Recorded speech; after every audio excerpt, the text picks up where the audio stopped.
Intuition, sixth sense, a hunch, no matter what you call it, gut feelings can be a pretty powerful tool when it comes to making important choices in your life. So in the new year, is it better to trust your instinct or your intellect? Dr. Keri Peterson is a contributing editor to Women's Health magazine, and Dr. Janet Taylor is a psychiatrist here in New York City. Hi, ladies. Ladies, so nice to. Now, there is something to this, isn't it? The gut instinct, and many of us rely on it. Yeah. But it's not always, it's not foolproof.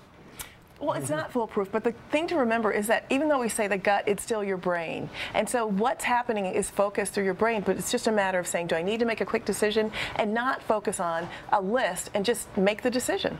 But sometimes there's like a physical reaction. Like, let's say someone's walking down the street and you feel spooked, and your gut tells you, I shouldn't stay here, I feel uncomfortable, I should cross the street. Should you just follow what's going on there? You absolutely should. When there's a situation that you feel in danger, pay attention to it. The thing is that society has trained us to be polite. So often we ignore Why are we so rude to one another if we've been trained to be polite? That's a little different. This is more, you don't want to offend someone, you want to make them feel comfortable when you feel uncomfortable. We don't want to be racist, perhaps. Right. That's part of the whole agenda as well. If it's somebody that we've been trained, give them a chance. You don't know who they are. They may not look different than you look. But if you do feel like something's not right, cross that street. And you do get physical symptoms. You make your palms may sweat, your heart may race, you may get a little nauseous. There are physical signs. But sometimes if you like, let's pretend someone has hurt me in the past physically, and I'm walking down the street and I get a bad feeling about someone because I'm used to that and I'm afraid of more things. Sometimes your gut isn't right, is it? Well, I mean, there's a difference between insight, which is made on those decisions that are in your awareness. You've had a past experience. What we're talking about, intuition, is something that just pops up. It really brings the unconscious to your awareness, and it's an opportunity to make a quick decision. Hopefully, one, if it is in danger, you'll use your intuition. But we're not talking about if you've lost thousands of dollars doing one thing to keep doing that. So you have to pay attention to the past, but be willing to just jump in. If you're, let's pretend you're at the doctor's office and you don't feel good, and the doctor says, look, it's in your head, you're fine.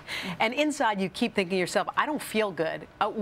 Your gut's telling you that the doctor's wrong, but he or she is the doctor. They're supposedly the expert. Well, physicians may overlook certain symptoms, especially if you're a young and healthy woman, simply because they may dismiss your fears as paranoia. But nobody knows your body like you do. So if you feel like your physician's not paying attention to something that you feel like you have a hunch is wrong, seek another opinion. So some people would say it's paranoia. It's not intuition. And a way to tell it apart, if you are not sure, am I being a hypochondriac or am I actually truly having this gut feeling, try to be in tune to your feelings about it. Because when it's a fear, you tend to have more emotionally charged emotions. Whereas when it's intuition, it's oddly impersonal. That's interesting. And not only that, people who rely on their intuition tend to be more optimistic, have higher self-esteem, and more adaptable and go with the flow. Whereas those who always have to measure, the maximizers, tend to be perfectionists, and there's nothing wrong with that, but they can be harder on themselves at the end of a decision. Well, go ahead, sweetie. Well, sometimes if you're interviewing someone, let's say for a job, someone can be very charming,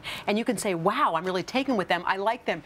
Your instinct may tell you, your intuition may tell you they're a good person, but deep down inside, you don't know the layer. Sometimes you're on a good show if they want something. And you have to be aware of that. This would be a situation where I would recommend using your head over your gut, because someone's personality can certainly lure you in. It may remind you of a close friend, and you'd be more inclined to potentially hire them. However, you really need to look at their work history, their recommendation letters, and put some thought behind it. Don't be impulsive with this decision. And it's not saying don't look at information if you have it in front of you, but also there are times that you don't have that information, and it's truly okay just to go with what you feel, to go with your instinct. Actually, the times I haven't trusted my gut, I've been sorry after.